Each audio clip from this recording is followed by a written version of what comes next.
ശൈഖുനായ വല്ലാതെ സ്നേഹിച്ച ശൈഖുനായുടെ ഒരു ശിഷ്യനും കൂടിയായ മഹാനായ അലി ഉസ്താദ് വലിയ ആലിമാണ്. അപ്പൊ അവര് ക്ഷീണം വല്ലാതെ കൂടിയപ്പോ ഒന്ന് കാണാൻ പോകാന്നുണ്ട്. അങ്ങനെ ഞങ്ങൾ പുറപ്പെട്ടു. ഉടനെ ഞാൻ എന്റെ കുട്ടികളോട് പറഞ്ഞു, അലിക്കുഞ്ഞ് പറഞ്ഞെന്ന് പറഞ്ഞു വെച്ചാൽ അയാത്ത് കാലത്താട്ടെ വഫാത്തിന് ശേഷമാട്ടെ എന്ത് പ്രശ്നമാണെങ്കിലും പരിഹാരം ഉണ്ടായിരുന്നു. അങ്ങനത്തെ അലിക്കുഞ്ഞ് ഉസ്താദിനെ നമ്മൾ കാണാൻ പോകണം. ഓതിയുടെ ഫാത്തിഹ 11 ഫാത്തിഹ കുത്തുബുല്ലാലമിന്റെ പേരിലാട്ട് ഒതുക്കി കണ്ടിട്ടെല്ലാം നമുക്ക് ഓരോ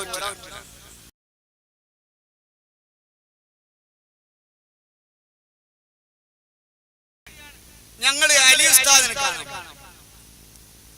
ഞാൻ എന്റെ കുട്ടികളും ശൈഖുനായ വല്ലാതെ സ്നേഹിച്ച ശൈഖുനായുടെ ഒരു ശിഷ്യനും കൂടിയായ മഹാനായ അലി ഉസ്താദ്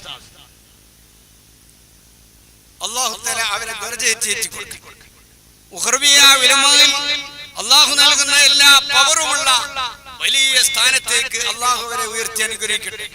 വലിയ ശിഷ്യ പരമ്പരയുള്ള അല്ലാഹുവേ അവിടുത്തെ ശിഷ്യ പരമ്പരയും സന്താന പരമ്പരയും അവർക്ക് നാളെ മഹ്ശറിൽ സന്തോഷിക്കാൻ ലോക മുസ്ലിമീങ്ങൾക്ക് ഉപകാരമുള്ളവരായി, ലോകത്തുള്ള എല്ലാ മനുഷ്യർക്കും ഉപകാരമുള്ളവരായി ആ 2 പരമ്പരയും ഉയർത്തി കൊടുക്കണേ അല്ലാഹ്. വല്ലാത്തൊരു മഹാനായി നമ്മുടെ സമസ്തയിലെ പ്രഗത്ഭനായ ആലിമാണ്, മുഷാവറയിലുള്ള വലിയ ആലിമാണ്. അപ്പൊ അവര് ക്ഷീണം വല്ലാതെ കൂടിയപ്പോ ഒന്ന് കാണാൻ പോകാന്നുണ്ട്. ഞങ്ങള് പുറപ്പെട്ട് കണ്ണൂരെത്തിയപ്പോ എന്റെ കൂടെയുള്ള മോന് പരിചയമുള്ള ഏതോ ആളെ വിളിച്ച് അങ്ങനെ ഞങ്ങളിങ്ങനെ ഉസ്താദിനെ കാണാൻ വേണ്ടി പുറപ്പെടും. ഞങ്ങൾ പോയിക്കോളി എന്ന് പറഞ്ഞാ ഞങ്ങൾ പോയത്. നല്ല ക്ഷീണാണ്, സംസാരിക്കാനോ കൈ അയക്കുന്ന നിങ്ങൾ പോയി വെക്കുന്നത്. കണ്ണൂരെത്തിയപ്പോ ഞങ്ങൾ ഒന്നും കൂടി വിളിച്ചത് ഓരുടെ ഖാദിമിനെയാണ്. ഖാദിമിനെ വിളിച്ചപ്പോ ഖാദിമ് തീർത്തവരണം വന്നിട്ട് കാര്യമില്ല, കാണാൻ കഴിയില്ല.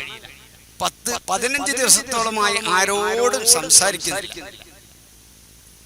മാത്രമല്ല അങ്ങോട്ട് പ്രവേശിക്കാൻ പറ്റാത്തൊരവസ്ഥ. ഈ കൊറോണന്റെ മുഹൂർത്ത സമയം തന്നെ, കഴിഞ്ഞ മുഹൂർത്ത സമയത്തിലാണ്. അപ്പൊ നിങ്ങള് വന്നിട്ട് കാര്യമില്ല. അപ്പൊ ഞങ്ങൾ കണ്ണൂരെത്തി. ഈ ഖാദിമിനോട് ഞാൻ പറഞ്ഞു ഞങ്ങൾ കണ്ണൂരെത്തി. ഏതായിരുന്നാലും ഞങ്ങളാണ് വന്നു പോകുന്ന ഒരു കൂലി തന്നെ ഞങ്ങൾക്ക് കിട്ടില്ല, ഞങ്ങളാട്ട് കൂലി തന്നെ. അങ്ങനെ ഞങ്ങൾ പുറപ്പെട്ടു. ഉടനെ ഞാൻ എന്റെ കുട്ടികളോട് പറഞ്ഞു, അലിക്കുഞ്ഞ് പറഞ്ഞെന്ന് പറഞ്ഞു വെച്ചാൽ അയാത്ത് കാലത്താട്ടെ വഫാത്തിന് ശേഷമാട്ടെ എന്ത് പ്രശ്നമാണെങ്കിലും പരിഹാരം ഉണ്ടായിരുന്നു.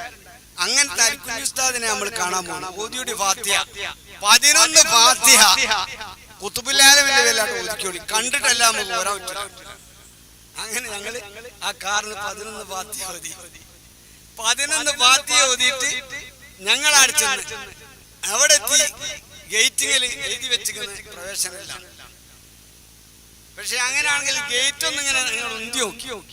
ഗേറ്റ് ഉന്തിയപ്പോ അതാട്ട് തുറന്നപ്പോ ഞങ്ങൾ കാറാട്ട് കയറ്റി. അങ്ങനെ വീട്ടിന്റെ ഉള്ളിൽ നിന്ന് ശൈഖുനായുടെ മകൻ ഇങ്ങോട്ട് ഇറങ്ങി വന്നു, മജീദ് ഉസ്താദ്. അവനാ മൂപ്പരറിയും. അങ്ങനെ കോലയിലേക്ക് കയറ്റി. നിങ്ങൾക്ക് ആരെ ഇത് തുറന്നെന്ന് ചോദിച്ചു. നിങ്ങൾക്ക് ആരെ ഗേറ്റ് തുറന്നെന്ന് ചോദിച്ചു. ഞങ്ങളങ്ങനെ ആരും തുറന്നല്ല, ഞങ്ങളിങ്ങനെ ഒന്ന് നോക്കിയതന്നെ. ഇപ്പൊ അങ്ങോട്ട് തുറന്നപ്പോ തുറന്നതാണ്. കുറ്റിയൊന്നും ഇട്ടില്ല അതിന്, അല്ലെങ്കിൽ കുറ്റിട്ടാണല്ലോ. ഏതായാലും കുറ്റിയാരാ തുറന്ന നമുക്കറിയില്ല. ഞങ്ങളിങ്ങനെ ഒന്നിച്ചപ്പം ഇങ്ങോട്ട് പോകുന്നതാണ്. അങ്ങനെ ഒരു കയറ്റിയിരുത്തി സംഭവമൊക്കെ പറഞ്ഞു. 15 ദിവസത്തിൽ കഴിഞ്ഞു. തീരെ സംസാരിക്കാറില്ല. പക്ഷെ ഏതായാലും ഇന്ന് ഒരു ഔറാദൊക്കെ ചെല്ലിയിരുന്നു. ഇരുന്നിട്ട് ഞാനൊന്ന് ബന്ധപ്പെട്ടു നോക്കട്ടെ. അങ്ങനെ ഈ മകൻ പോയി കാര്യങ്ങളൊക്കെ പറഞ്ഞു. മജീദ് ഉസ്താദ് വന്നിട്ടുണ്ട്, ചീന്റെ വള്ളിയിലുണ്ടായിരുന്നു. ആ ബൈക്കോട് ഒരു വന്നോട്ടെ. അങ്ങനെ ഞങ്ങൾ ദീർഘനേരം ഉസ്താദിന് മുമ്പിലിരുന്ന് ചോല് പറഞ്ഞ് കയ്യൊന്നും പിടിക്കണ്ട, ഇപ്പോഴത്തെ സാഹചര്യത്തിൽ അതാണ്. ഞങ്ങൾ കയ്യൊന്നും പിടിച്ചില്ല. ഞങ്ങൾക്ക് പല ഉപദേശങ്ങൾ ചെയ്തെന്ന് സന്തോഷത്തിൽ ഞങ്ങൾ മടങ്ങിപ്പോയി. ഒരു അകത്തേക്ക് പോയി.